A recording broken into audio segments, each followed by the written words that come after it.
Hello and welcome on board the US Brig Niagara. My name is Walter Ribka. I'm the senior captain of the brig, as well as the administrator for the ship's program in the Erie Maritime Museum. The brig and the Erie Maritime Museum are owned by the Commonwealth of Pennsylvania. They're operated by the Pennsylvania Historical Museum Commission with the assistance of the local flagship Niagara League. Every summer, the brig sails extensively as a sailing school vessel. We call it a brig because it has two masts, both of which are fully square-rigged. Square-rigged means the principal sails are set from horizontal poles called yards, which are generally set perpendicular to the center line of the vessel. The brig also carries sails that are fore and aft along the center line, much like a modern sailboat. The foremast is 113 feet tall, and the mainmast is 118 feet in height. The headgear, including the bowsprit and jib boom, is 60 feet in length ahead of the ship, and the length along the rail is 123, for a total sparred length of 198 feet.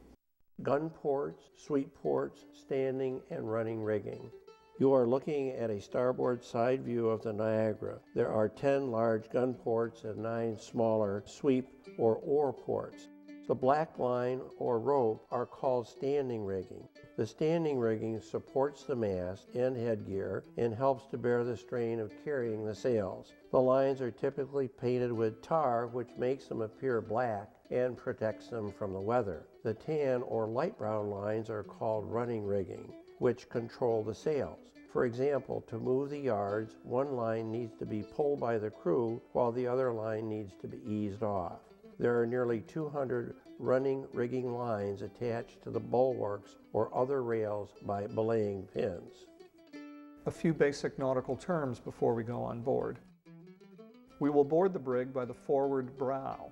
Once we get on board, we will turn and face forward towards the bow. Behind us or aft is the stern. If we're facing forward, on our right is the starboard side, on our left is the port side. Around the base of the masts are the fife rails, and on the bulwarks are the pin rails to which the running rigging is secured by belaying pins. The bulwark is the side of the brig from the deck up to the rail. Forward, at the bow, we have the ship's bell. The bell was used for telling time on board, and also was a signal to other ships when the brig was in fog and anchor.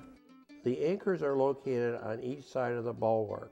The anchor line is a 6-inch hawser or line which is coiled in its place behind the bell near the forward hatch. Above us, on an overhead storage rack called the gallows, are the sweeps or oars. We can walk under the sweeps, which are 30 feet in length, weigh nearly 100 pounds each, and require 2 to 4 men to operate them. They are used when there is little or no wind, in docking, and to maneuver when in battle. Also on the gallows are 2 royal yards, which are used only in light breeze. They're taken down when the wind comes up. A word about our armament, which are principally a type of gun called carronades. There are 2 32-pound carronades attached to the bulwark with their nearby gunnery tools and equipment. Also on the deck are 12, 24, and 32-pound cannonballs, which represent the various sizes of shot used during the Battle of Lake Erie on September 10, 1813. The original Niagara carried 20 guns.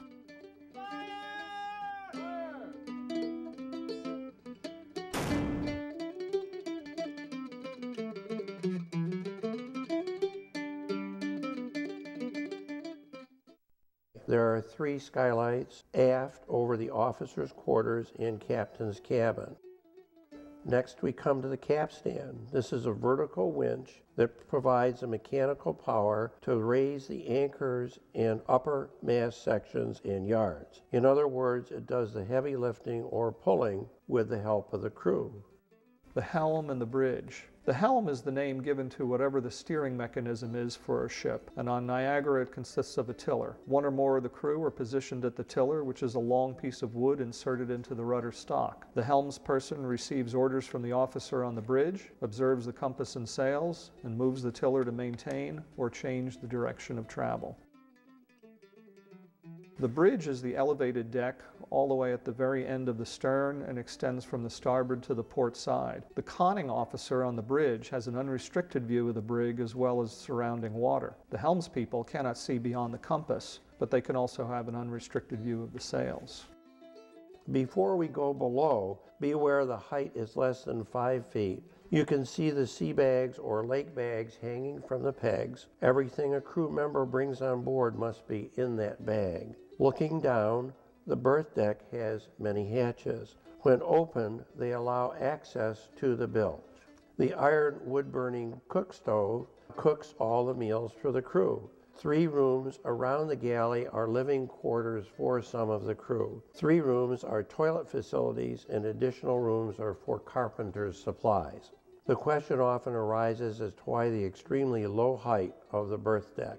The primary consideration was to keep the brig's weight and construction time down, and especially because the ship sails in shallow waters. Above, tied forward aft, is a sample hammock. The original crew of 155 men slept in shifts. Today's crew is comprised of 40 men and women. Approximately 1/2 are professional and 1/2 are trainees. Walking from the crew quarters to the officers' quarters, we pass the engine room on the starboard side and bunks on the port side. The officers' quarters have cabins as well as a mess table and a little pantry. The table also saw duty for writing letters, playing cards, a meeting space, and it was also served as the surgeon's operating table during battle. The wooden ventilation bars on the cabins have been cut from wood from the original Niagara. At the aftermost part of the officers' quarters is the captain's cabin. We will now proceed up the aft companionway, back onto the deck where we started the tour. Thank you for joining us.